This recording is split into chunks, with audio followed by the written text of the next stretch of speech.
Capítulo 4. Abandonado en un pesebre. Las navidades estaban al caer y la señora Butler nos tenía confeccionando regalos en clase de economía doméstica. Deberíamos andar aprendiendo a hacer remiendos que no dejan marca y dobladillos para hacer que la ropa dure más. Pero la señorita Butler decretó que debíamos hacer posafuentes para nuestros seres queridos, hechos de tapones de botellas usados unidos con patrones circulares de ganchillo.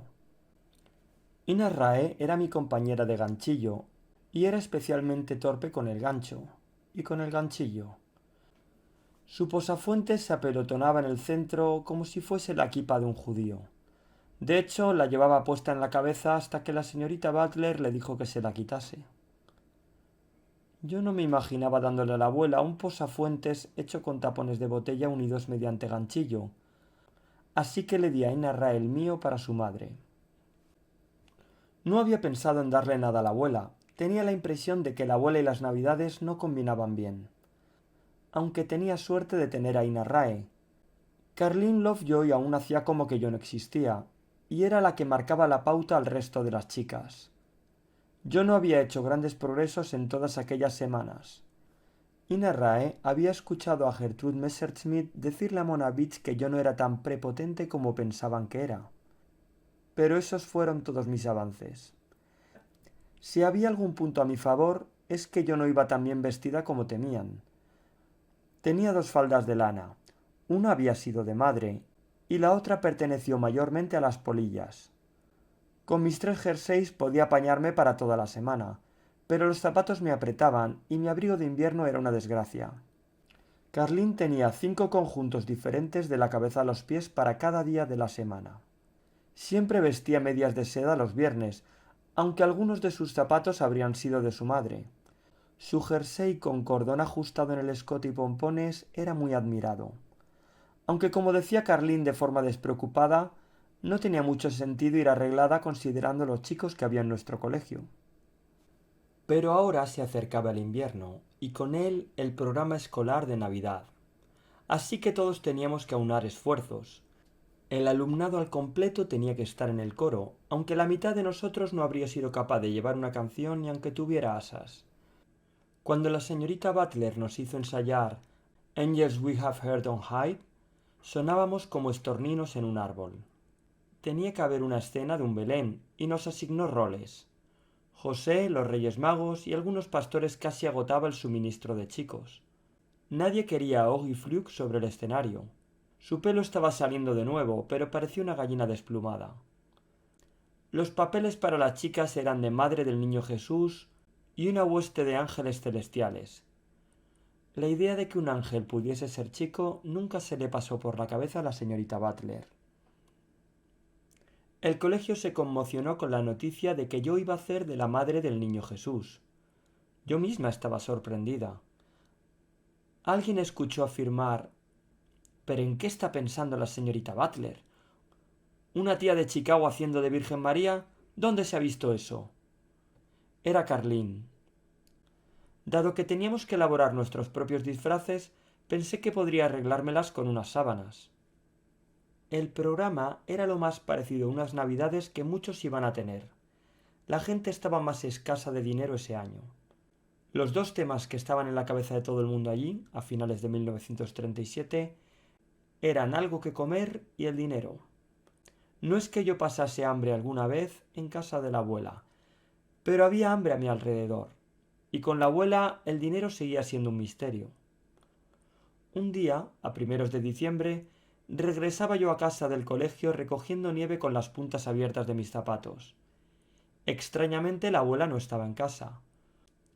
Justo al atardecer, cuando estaba arriba en mi cuarto, vistiendo aún mi viejo abrigo de cuadros, algo me atrajo hasta la ventana. Subiendo por el camino desde las vías del Guavas había una figura espantosa. Andando pesadamente, con la nieve arremolinándose en torno a esa silueta corvada y jorobada. Amarrada a su espalda llevaba una gran cesta de mimbre. Sus botas dejaban pisadas negras a su paso. Abracé con fuerza mi abrigo excesivamente corto y pude sentir la casa vacía a mi alrededor. La figura estaba en nuestra verja cuando alzó la mirada hasta mi ventana y me vio. Era la abuela. Yo estaba abajo en la cocina cuando entró con el pelo desmelenado y lleno de nieve. Tiró la gran cesta a un lado. Después desató el chal que sujetaba su sombrero y arrojó el viejo abrigo del abuelo Dowdell a una silla frente al fuego. Debajo llevaba puesto una especie de mono de trabajo hecho de goma con correas en los hombros que le apretujaban los pechos. Iba vestida de goma negra hasta casi la barbilla. De todos los atuendos que solía llevar, éste se llevaba la palma. A menudo me preguntaba con qué ropa habría enterrado al abuelo Dowdell. Ella parecía acabar llevando cada indumentaria que él había poseído alguna vez. Hace frío ahí fuera. Se frotó sus grandes manos coloradas. Mis dientes estaban castañeando como un pájaro carpintero con parálisis. Abuela, ¿por qué has salido a caminar por el campo con este tiempo? Primera nevada, explicó. Es mi estación más ocupada. Todo es trabajo, trabajo, trabajo. Moriría si me quedase parada como un viejo buey. La verdad, qué bien podría hacerme el preguntarle más.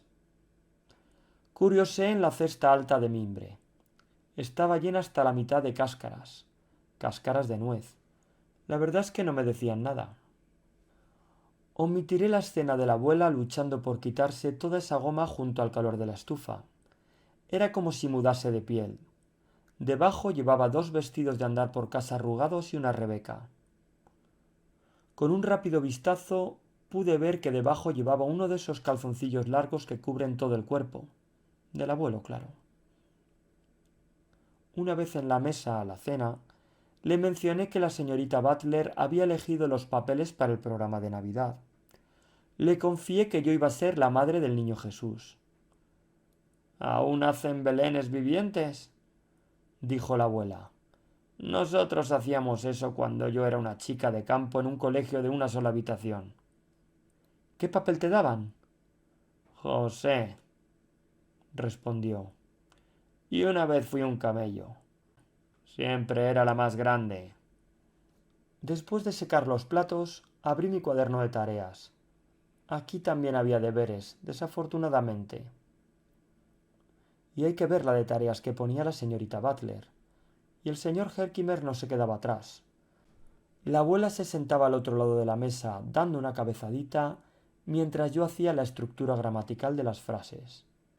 Pasé a biología bajo el ritmo de los ronquidos de la abuela. Un reloj de estante de madera de Seth Thomas estaba en lo alto de la estantería. Cuando dio las 10, la abuela se despertó de golpe. Miró a su alrededor estupefacta. Ella tenía la creencia de que nunca dormía, ni siquiera en la cama. ¿Esa hora es correcta? Me señaló. Será mejor que te pongas las botas y te abrigues bien. Ya estaba fuera de su silla, agitando la estufa para enfriarla. Alcanzó su sombrero y el chal y palpó el abrigo del abuelo para ver si estaba seco. Me aferré la frente. Abuela, estamos en mitad de la noche. Pero una noche con luz de luna, dijo mientras se contorneaba dentro de su mono de trabajo de goma y metía su faldón dentro. Abuela, mañana tengo colegio. Necesito dormir. ¿Dormir? Si te descuidas se te puede pasar la vida y darte cuenta de que lo único que has hecho es dormir y pudrirte en la cama. Será mejor que te pongas un par de calcetines debajo de las botas de agua. Tenía botas de agua, pero odiaba ponérmelas. ¿A dónde se supone que vamos, abuela? Tras un personaje más astuto que nosotras, dijo ajustándose el abrigo y tensando la mandíbula. Cuando regresé a la cocina, abrigada con más capas que el almirante Byrd, la abuela estaba hurgando en el misterioso cesto de mimbre. Hizo inventario de varios objetos enterrados en las cáscaras de nuez. Un muelle hecho con su rollo de alambre. Un puñado de estacas de madera. Sacó un pequeño frasco de vidrio con un líquido amarillento. Con una mirada maliciosa lo descorchó y me lo pasó por debajo de la nariz. Me tambaleé hacia atrás. Abuela, eso huele asqueroso. Eso depende de quién sea el que lo huele, ¿no? Continuó rebuscando, consiguiendo lo que parecía ser una pata de conejo, o al menos era algo cubierto de pelo de conejo. ¿Para qué es eso, abuela? ¿Para dar buena suerte? Podría decirse. Se puso en pie para levantar la cesta sobre su sombrero. Entonces se acordó de algo y se dirigió al cajón de los cuchillos en el mueble de cocina Hoosier. Del cajón sacó una pistola. Me quedé helada. No tenía nada que ver con el trabuco bajo la caja de leña. Era de hecho un revólver semiautomático, calibre 22. Claro que entonces yo no lo sabía. Había muchas cosas que no sabía. Deslizando el revólver en su bolsillo, salimos por la puerta y nos sumergimos en la noche. Caminamos por las crestas heladas de la carretera y el pueblo fue cayendo detrás nuestro. Una fría luna despejada resplandecía sobre los campos blancos. Yo andaba a la sombra de la abuela, escuchando el cesto golpear su espalda y el baile de las cáscaras de nuez al andar. Por supuesto que para entonces yo debería estar ya dormida como un tronco en la cama y no sentía los dedos de los pies. Y la abuela llevaba un revólver, pero se veía hermoso allí fuera. Era como una postal de Navidad en blanco y negro. El hielo en los cables serpenteantes de las vallas era como una celosía de diamantes, y solo la abuela y yo estábamos despiertos en medio de aquella calma. Al menos esa era mi esperanza. Debíamos haber andado la mitad del camino hasta la granja de los Cowgills antes de que me diese un ligero empujón para que saliésemos del camino. Forzamos una puerta contra el montículo y entramos en las tierras de alguien. La nieve era más profunda aquí. La abuela iba delante mientras avanzábamos hacia las vallas de la esquina opuesta del campo. Puso una mano para detenerme. Vestía guantes de ferroviario. Entonces escuché el grito. Un grito demasiado humano que procedía de la esquina hundida del campo, la cual estaba a la luz de la luna. Un grito de respuesta se heló en mi garganta. La abuela se quitó el cesto de los hombros y sacó de repente el revólver del bolsillo. Un rayo de luz de luna produjo un destello en el metal negro del fino cañón mientras apuntaba en la oscura esquina donde se encontraban las dos vallas. Disparó directamente al lugar del que provenía el grito. Mis rodillas suplicaban doblarse ahí mismo. Ella se colocó a cuatro patas, con el abrigo negro desplegado como un abanico sobre la nieve y las manos ocupadas. Se puso manos a la obra, muy concentrada, quitándose un guante con los dientes para usar la mano desnuda en lo que fuese que estaba haciendo. Tiró de un cable y una nieve muy fina salió disparada contra el poste de la valla. Después se retiró sosteniéndolo en alto, cogido por el cuello. Era un zorro, uno rojo, aunque negro a la luz de la luna. Su cabeza colgaba mustiamente del puño de la abuela. Pero estaba muerto, con la cabeza perforada para acabar con su desgracia. Un delgado tallo parecía conectar su boca con la nieve, pero no era otra cosa sino un fino hilo de sangre. Hice un esfuerzo por no vomitar. La abuela dejó caer al zorro en la nieve y alcanzó el cepo de mandíbulas que lo había atrapado. Un Víctor II, tal como averiguaría más tarde. Se levantó con cierto esfuerzo para lanzar la trampa al cesto. Las cáscaras de nuez servían para ocultar el olor a humano, igual que el mono de trabajo de goma. Oh, sí, tenía mucho que aprender. Una vez que me recuperase del shock inicial, claro. Volviéndose a poner el guante, sumergió todo el brazo en el cesto y sacó otra trampa. Hurgó en busca del mechón de conejo, el frasquito de líquido de ámbar y el rollo de alambre. Después bajó de nuevo a la nieve, casi sin aliento por el esfuerzo y el frío. Su cuerpo parecía desprender vapor. Ató la trampa al poste de la valla con el alambre. Pegó el cacho de pelo de conejo en el mecanismo de la trampa y sacó el corcho del frasquito con los dientes. Había clavado la estaca de madera y ahora vertía un poco de aquel fluido sobre ella. Abuela, ¿qué es eso? Orina de zorro, dijo, y ajustó las mandíbulas del cepo. Una vez más se puso erguida con cierto esfuerzo. Continuamos a lo largo de la valla. Me dio el cesto de las trampas para que lo llevase, haciéndome partícipe de aquello.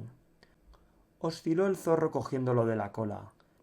Después recargó su revólver. Él es listo, dijo la abuela, más que nada para ella misma, pero a la vez enseñándome. Astuto.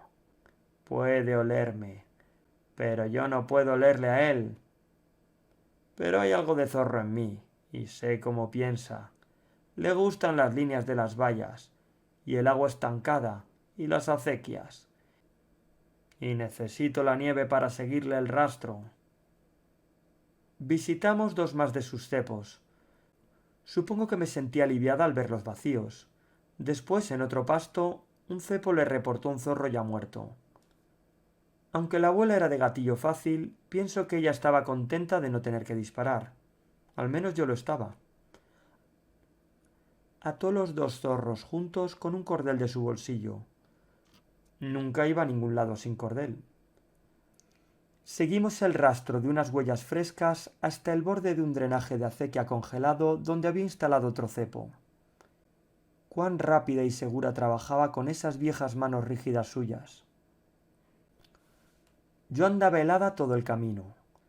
Tomamos el duro camino de regreso a la carretera por una ruta serpenteante, dejando atrás nuestras propias huellas.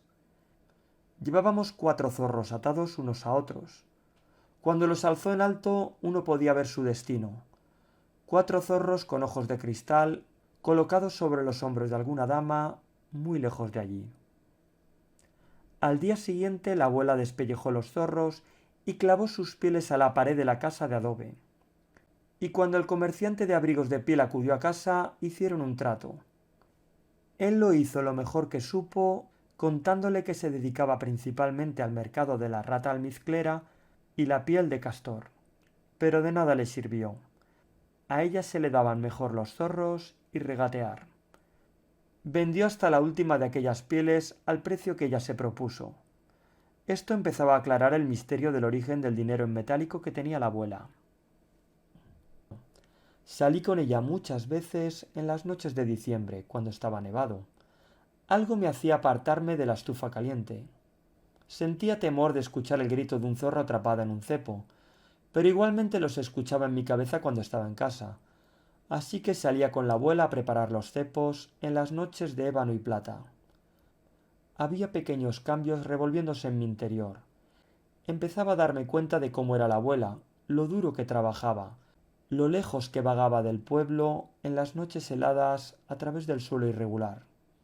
Empecé a querer estar con ella para asegurarme de que regresaría a casa sana y salva. En el colegio practicábamos para el programa de Navidad todo el mes. La señorita Butler tampoco sabía cantar, pero era una directora enérgica. Después de que arruinásemos Lo How a Rose, lo sacó del programa. Y tampoco le satisfacía nuestro Once a Royals David City. Se tomó el programa de Navidad como algo personal, como suelen hacer los profesores. Ya teníamos nuestro atrezo de escenario, una estrella de papel de aluminio resplandeciente y uno de esos pesebres que puede ver uno en un Belén y en ninguna otra parte. El niño Jesús era una muñeca maltrecha que abría y cerraba los ojos. Era de Ina Rae. Ella afirmaba que la tenía de cuando era pequeña, pero corría el rumor de que aún jugaba con ella. Yo tenía un chal hecho con una sábana y cortinas. Carlin Lovejoy parecía directamente sacada de Hollywood en su vestido de seda y sus alas como líder de Los Ángeles. Pero otros se quejaban de que no estaban ni mucho menos preparados para la gran noche. En un ensayo, ambos hermanos Johnson se pusieron blancos como el marfil y se desmayaron. Tenían un grave ataque de pánico escénico, a pesar de ser solo pastores. La abuela, como es natural, no tenía interés en el asunto, incluso cuando me quejé acerca de la aureola de ángel de Carlin Lovejoy. Esta era toda espumillón y parcialmente iluminada. La abuela estaba ocupada, pero de todas formas nunca la había tenido por una mujer muy navideña. Aun así, un día después del colegio la encontré leyendo atentamente los catálogos de compra por correo. Me entregó uno de Sears, abierto por calzado de moda juvenil y para la mujer joven activa. Elige un par, me dijo. Abuela, ¿voy a tener un regalo de Navidad? Dije para poner la prueba. Necesitas zapatos, dijo. De lo contrario tendrás que vendarte los pies en harapos para sobrevivir al invierno como en Valley Forge. Consideré cada par en cada página, probándomelos mentalmente. Fue una decisión muy meditada. Esos zapatos debían ir a cada sitio al que yo fuese, y habría espacio para mis dedos, lo cual hacía vibrar de alegría mi corazón. La abuela, impaciente, tuvo que esperar bastante al resultado de mi elección. Tenían que ser prácticos, con las puntas cerradas, y aun teniendo 15 años, quería algo un poco para más mayor, con tacones cubanos. Y tenían que tener cordones, o a la abuela no le convencerían. Marqué un par de color gris plomizo que iban con todo. La abuela consideró mi elección. Su palillo mondadientes dio varias vueltas. Esos, dijo al fin. Pero bueno, $2.75. Sus ojos llenaron las lentes de sus gafas. Recuerdo cuando podías calzar a toda la familia y al caballo por esa cantidad. Pero justo después nos pusimos a dibujar patrones de papel alrededor de mis pies para enviarlos de vuelta con la talla correcta. Rellenó el formulario de pedido con el palillo en posición oblicua en la esquina de su boca. Puso el sello en el sobre de retorno. Fue la única vez en la vida en que la vi usar un sello. Más tarde la pillé estudiando el catálogo de Lane Bryant, moda de invierno y primavera de 1938 para la mujer rellenita. Por supuesto, me escabullí sin decir una palabra. Los días de diciembre se iban quitando cada vez más rápido del calendario. La tensión aumentaba en el colegio y ambos hermanos Johnson se ausentaban a menudo. Carlin Lovejoy se pavoneaba por adelantado. Claramente pensaba que su ángel iba a eclipsar a mi Virgen María. Ella iba a ser el centro de atención del programa de Navidad o algo muy extraño tendría que suceder. Algo pasaba también con la abuela. Estaba más saltarina que una liebre y aquellos días tan cortos se hacían largos para ella. Una tarde, cuando apenas estaba oscureciendo, nos tenía ambas fuera caminando pesadamente por el camino del norte. Tirábamos de un viejo trineo hecho a mano de mi padre. Abuela, ¿dónde se supone que vamos? Adornos verdes, respondió. Cuando nos tropezamos con la capilla Asbury, que se elevaba en campo abierto, me percaté de la presencia de un cementerio. Estaba protegido por una arboleda de ejemplares de hoja perenne. Abuela, dije, ¿no te atreverás? No, ella no robaría adornos navideños de un cementerio, aunque escuché que se le pasó por la cabeza. Andamos pesadamente por la arboleda en la parte baja junto al arroyo de Salt Creek. Allí encontramos pinos de aguja larga y picea azul. La abuela sacó el cuchillo de Oggy Fluke para la tarea y empezamos a amontonar vegetación sobre el trineo. Entonces, como si fuese cosa del destino, nos encontramos un abeto. No llegaba a 3 pies de altura y estaba lejos de estar completo, pero la abuela se abalanzó sobre él y lo fue cortando hasta reducirlo a su larguiducho tronco. Andamos fatigosamente hasta el pueblo con aquella vegetación atada al trineo. Yo iba repasando mentalmente la letra del villancico Bring a Torch, Janet Isabella. La abuela iba mirando al frente. Para la noche del programa ya debería haberme dado cuenta de que tramaba algo. La abuela había encendido la estufa del cuarto de estar por primera vez en todo el invierno. Un alegre fuego crepitaba tras la ventana de lámina de mica y tenía una guirnalda colgando del ventanal. El árbol de Navidad estaba metido en un nido de relleno de algodón sobre la mesa con la superficie de mármol. Estaba decorado con una ristra de palomitas de maíz y piñas de la arboleda. En la parte superior tenía una estrella de hojalata hecha a partir de una lata. Yo estaba empapada al calor de la habitación con aroma de pino. Estaba claro que la idea de acudir al programa de Navidad no había pasado por la cabeza de la abuela.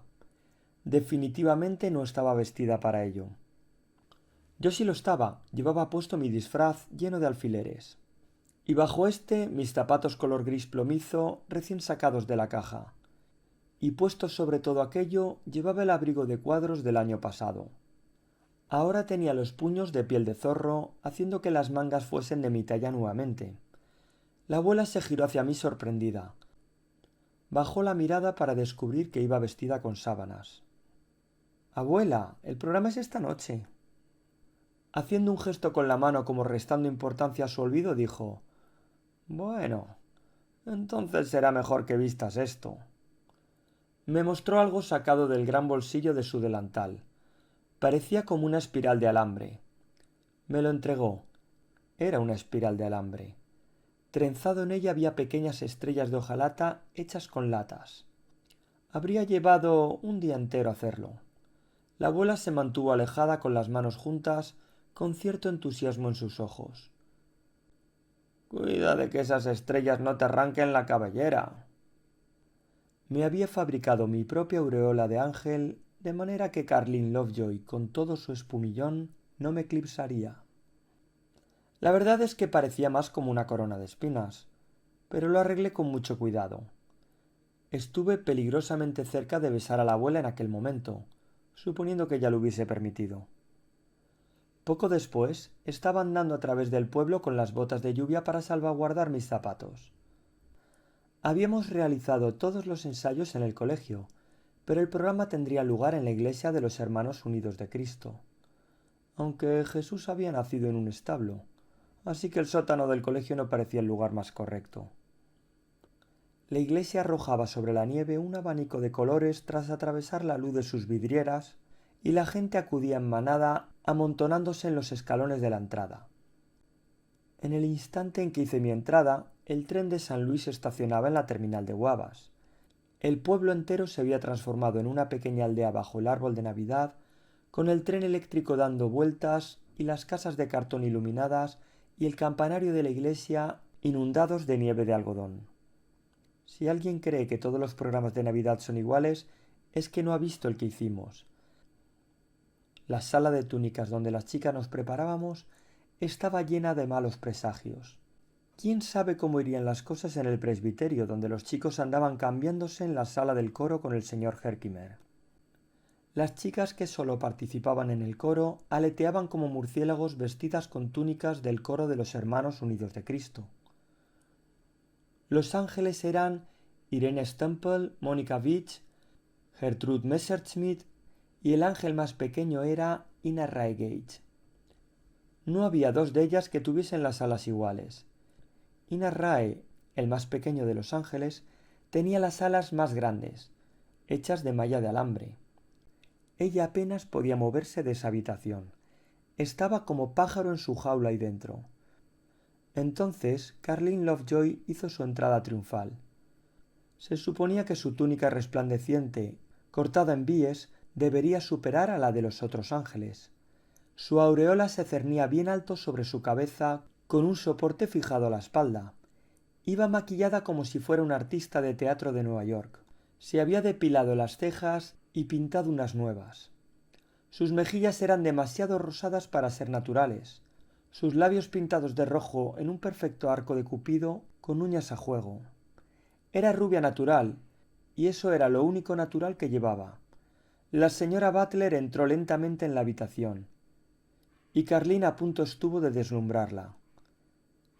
—Carlin, ya estás quitándote todo eso de la cara —dijo más estricta que un sargento—. Te ves como si te sangrase la boca. Carlin se contuvo y logró mantener la compostura. Viendo que yo iba vestida con 3 sábanas colgando, la señorita Butler se giró hacia mí y se puso a asegurar mi vestido. Cuando alcancé mi abrigo y saqué la aureola del alambre, por poco se traga los alfileres. Pero había una cierta excitación de noche de estreno incluso entre nosotros. De entre bastidores uno podía escuchar el ruido de los programas de papel y el rechinar de los bancos de iglesia. El órgano tronó «Hark the Herald Angels Sing» y ya no había marcha atrás. El predicador de los Hermanos Unidos de Cristo, el reverendo Lutz, se levantó para silenciar a la multitud con un pasaje de San Lucas. La señorita Butler iba empujando a las coristas para que saliesen. Las que íbamos disfrazadas nos quedábamos entre bastidores, cantando a través de la puerta abierta para añadir volumen, pero manteniéndonos ocultas hasta la escena del Belén. Ninguno de los chicos del coro salió porque todos iban con disfraz, pero podíamos ver pastores y reyes en la puerta tras el señor Herkimer. Cantamos con todo el alma en el escenario y fuera de él. La señorita Butler mantenía un ritmo dinámico, aunque nunca habíamos logrado depurar los errores que cometíamos con Once in Royal David City. Después venía la parte complicada. Los del Belén teníamos que deslizarnos sigilosamente y agachados tras las cortinas que había a espaldas del coro. Donde estábamos había un establo montado con una oveja de cartón. Yo buscaba a tientas mi taburete junto al pesebre. Por encima de mí pasó Milton Grider, que se acomodó en su sitio como José. Teníamos pastores detrás nuestro y reyes magos enfrente. En medio, bajo la estrella, la hueste celestial de los presuntos ángeles, con Carlín en el papel protagonista. Por lo que veía, Milton llevaba puesto el albornoz de su padre y una barba falsa. Los reyes magos comenzaron a hacerse con el incienso y la mirra. Mientras el coro se marchaba y comenzaba la de Oh Holy Night, el señor Herkimer descorrió la cortina y las luces se posaron sobre nosotros. El señor Fluke era el técnico de iluminación. Habíamos ensayado cómo quedarnos quietos como piedras hasta 5 minutos. Debería haber mirado aquel pesebre del niño Jesús cuando nos quedamos congelados en el sitio, pero la cortina me pilló mirando de frente hacia la audiencia, de manera que tuve que permanecer en esa posición. Long lay the world in sin and error pining, cantaba el coro mientras yo trataba de contar a ojo cuánta gente había acudido a la representación. La gente de los abarrotados bancos de la iglesia se quedó sin aliento ante la imagen, como un retrato que cobra vida. ¿Y por qué no? Milton en albornoz y con una barba falsa.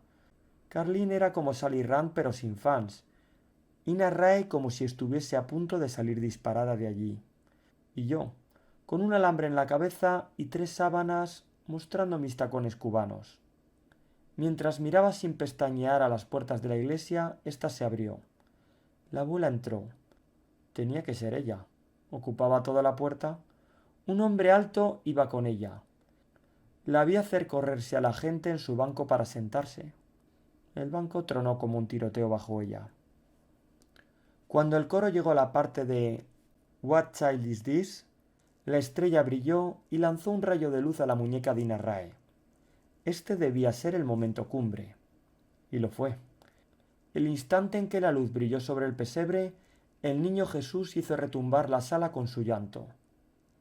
Milton se movió. El cayado de un pastor retumbó sobre el suelo. No pude mantener mi pose. Giré mi cabeza con corona para descubrir, en aquel pesebre enfocado por las luces, un auténtico bebé vivo, rojo como la remolacha, golpeando el aire con sus puños. Carlín se encontraba eclipsada y fuera de su personaje. Una oleada de sobrecogimiento sacudió los bancos. Algunas personas debían pensar que le habían dado el papel a un bebé vivo. Y si así era, ¿el bebé de quién? Pero entonces Ina Rae, aleteando sus alas, gritó: ¿Dónde está mi muñeca? La señorita Butler emprendió la retirada y el coro rompió filas, no llegando nunca a We Three Kings of Orient Are. El reverendo Lutz, el director Fluke y el señor Herkimer avanzaron juntos hacia el pesebre como si fueran hombres sabios vestidos con ropas de calle. Pero un recién nacido, en un trapo húmedo a modo de pañal, o ropas envolventes, les dejaba aturdidos. Ahora la gente se ponía de pie en sus bancos para tratar de ver. De pronto la abuela estaba ahí, subiendo pesadamente los escalones más allá del púlpito. Su sombrero parecía estar vivo con aquellas plumas de faisán. Sacó de su pesebre al rojizo y lloriqueante bebé. Lo levantó y la luz lo iluminó. El bebé tenía un ojo azul y otro verde. La abuela parpadeó y lo levantó hacia la audiencia. «No hay de qué preocuparse», gritó. «Es un Burdick». Se habló de aquel programa de Navidad durante años.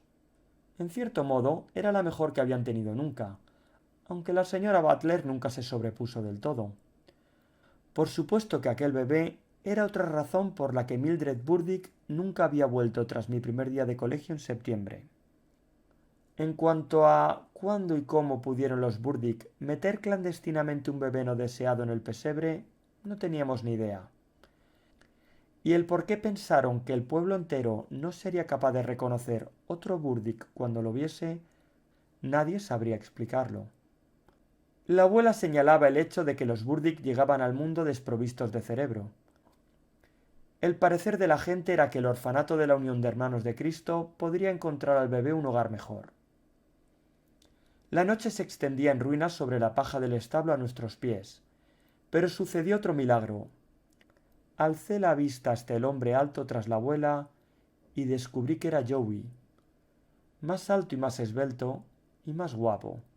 Pero Joey, cambiado y a la vez igual. Veía ahora mi Navidad cara a cara. Le di un fuerte abrazo, le enredé en mis sábanas y le hice un corte en la mejilla con mi aureola de ángel.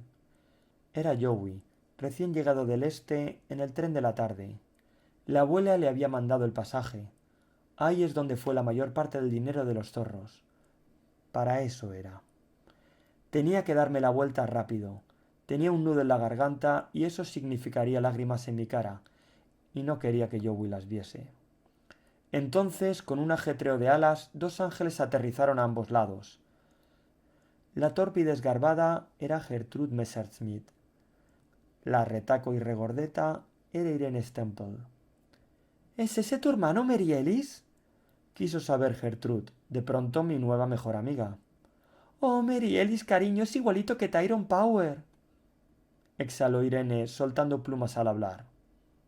Pero más alto. Su mano rolliza encontró la mía entre las cortinas y ya no se separó de mí. Una vez llegamos a casa, la abuela me mostró otro pasaje.